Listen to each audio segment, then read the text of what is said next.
Hi everyone.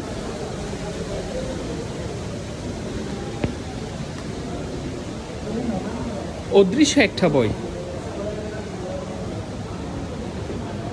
আমাদের জীবনে যখন আমরা কোনো কাজ শুরু করতে যাই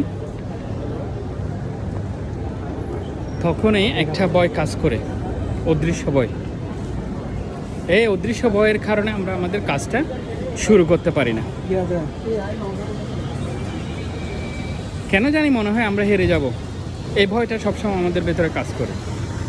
কিন্তু আপনি কি জানেন, আপনি যখন সাহসী হয়ে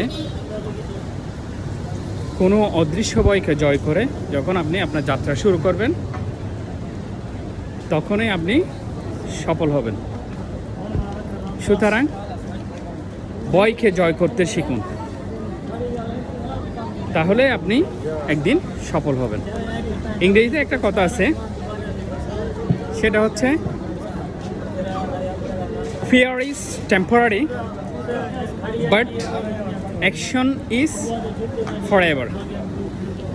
মানে হচ্ছে ভয় হচ্ছে ক্ষণস্থায়ী, কিন্তু কর্ম, দ্যাট মিনস কাজটা হচ্ছে চিরস্থায়ী।